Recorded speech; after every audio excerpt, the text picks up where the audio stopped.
بات کہتے ہوئے چلے آ رہے ہیں کہ سینے پر ہاتھ باندھنے کی حدیث نہ تو بخاری میں ہے نہ مسلم میں ہے، اور ہم نے یہ چیلنج بھی کر رکھا ہے غیر مقلدوں کو کہ اگر کسی کے پاس بخاری میں یا مسلم میں سینے پر ہاتھ باندھنے کی کوئی حدیث ہو تو ہمیں ضرور دیں، ہم بھی باندھنا شروع کر دیں گے، اور اگر نہیں ہے تو جھوٹ بولنا چھوڑ دیں، عوام کو گمراہ کرنا چھوڑ دیں کہ سینے پر ہاتھ باندھنے کی حدیث بخاری اور مسلم ہے۔ تو ہماری کچھ دن پہلے ان سے بات ہوئی تھی، بھائی ذیشان ہیں، انہوں نے ہماری بات سنی اور سمجھی، لیکن آج انہوں نے ہم سے کہا کہ بھئی سینے پر ہاتھ باندھنے کی حدیث بخاری میں ہمیں مل گئی، تو ہم نے کہا بھئی اگر مل گئی ہے تو ہمیں ضرور دکھاؤ تاکہ ہم بھی عمل شروع کریں۔ تو آج ماشاءاللہ یہ ہمارے پاس بیٹھے ہیں، ہم ان کے پاس آئے ہیں اور یہی جانیں گے کہ بخاری میں کون سی حدیث ہے وہ جو سینے پر ہاتھ باندھنے کی ہے، اور ان کو کہاں سے وہ حدیث ملی ہے۔ تو بھائی ذیشان، آپ کو سینے پر ہاتھ باندھنے کی حدیث بخاری میں ملی؟ جی ہاں ہے میرے پاس، آپ دکھائیے، وہ ہمیں کہا ہے کیا رہے ہیں میرے پاس، اس کی ویڈیو ہے میرے پاس۔ پہلے تو آپ تھوڑا یہ بتائیے ہمیں کہ آپ کو پتہ ہے کہ عربی میں سینے کو کیا کہتے ہیں؟ عربی میں سینے کو کیا کہا جاتا ہے؟ چیسٹ، نہیں، عربی میں، یہ تو انگلش میں کہتے ہیں، انگلش میں چیسٹ کہتے ہیں، عربی میں اس کو صدر کہتے ہیں۔ کیا کہتے ہیں؟ صدر۔ یعنی آپ کو عربی کا مطلب بھی نہیں پتا کہ عربی میں کیا کہتے ہیں۔ چلو خیر، آپ وہ دکھائیے دلیل جو آپ نے بخاری میں سنائی۔ یہ ہے اچھا، تو دیکھیں بھائی، انہوں نے کہا تھا کہ صحیح بخاری میں سینے پر ہاتھ باندھنے کی حدیث ہمیں مل گئی ہے، تو یہ بجائے بخاری کی حدیث دکھانے کے کسی غیر مقلد عالم کا بیان ہمیں سنا رہا ہے۔ یہ وہ بات ہے جو عوام کو گمراہ کرتی ہے۔ یہ لوگ چینلوں پر جھوٹ بولتے ہیں، دھوکہ دیتے ہیں غیر مقلد، اور عوام کو، نوجوان کو دھوکہ دیتے ہیں کہ سینے پر ہاتھ باندھنے کی حدیث بخاری میں ہے، مسلم میں۔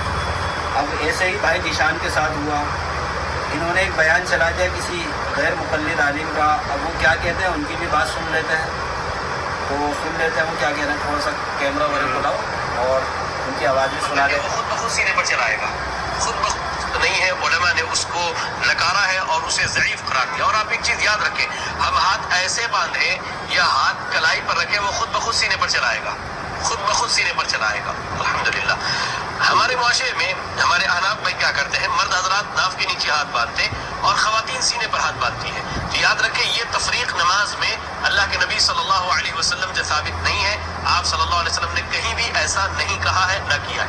ہم نے جب نیت باندھ لی تو اب ہماری ذمہ داری کیا ہے، ہم سینے پر ہاتھ رکھیں، بالکل ایک دم یہاں پر بھی نہیں اور بالکل اس طرح چھوڑ کر کے بھی۔ جی، آپ نے بیان سن لیا اور ہم نے آپ کو سنا بھی دیا، دکھا بھی دیا۔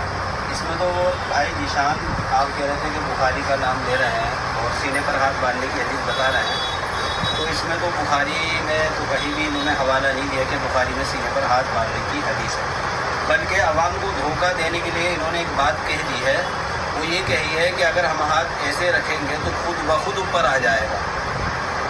یہ بات نہ تو اللہ کے رسول نے فرمائی، نہ صحابہ نے فرمائی، اور نہ بخاری اور مسلم میں کہیں یہ بات نہیں ہے۔ یا ہم آپ کو حدیث دکھا دیتے ہیں بخاری کی، آپ خود دیکھیے، انہوں نے تو دکھائی نہیں ہے بخاری کی حدیث، لیکن ہم آپ کو دکھا دیتے ہیں کہ بخاری کی حدیث میں کیا ہے، تاکہ آپ کو یقین آ جائے کیا ہے۔ یہ لائیے دیکھیے، یہ صحیح بخاری حدیث نمبر 740 ہے۔ اب ہم آپ کو پڑھ کے سناتے ہیں اس میں کیا لکھا ہے۔ اس میں لکھا ہے کہ لوگوں کو حکم دیا جاتا تھا کہ نماز میں دائیں ہاتھ بائیں کلائی پر رکھیں۔ کیا لکھا ہے اس میں؟ پہلے آپ پڑھو، انگلش میں لکھا ہے، بخاری لکھا ہے 740 نمبر ہے۔ اب اس میں لکھا ہے دائیں ہاتھ کو، اگر آپ کو وہ ہم آپ کو سنوا بھی دیتے ہیں، ادھر کو لائیے، آپ تھوڑا کیمرہ لائیے تاکہ حدیث سمجھ میں بھی آ جائے سننے میں۔ امام مالک رحمۃ اللہ علیہ نے ابو حازم بن دینار سے، انہوں نے سہل بن سعد رضی اللہ تعالیٰ عنہ سے روایت کیا ہے کہ لوگوں کو حکم دیا جاتا تھا کہ نماز میں دایاں ہاتھ بائیں کلائی پر رکھیں۔ ابو حازم بن دینار نے بیان کیا کہ مجھے اچھی طرح یاد ہے کہ آپ اسے رسول اللہ صلی اللہ علیہ وسلم تک پہنچاتے تھے۔ اسماعیل بن ابی اویس نے کہا، یہ بات حضرت صلی اللہ علیہ وسلم تک پہنچائی جاتی تھی، یوں نہیں کہا کہ پہنچاتے تھے۔ صحیح بخاری حدیث نمبر 740۔ تو ذیشان بھائی، آپ نے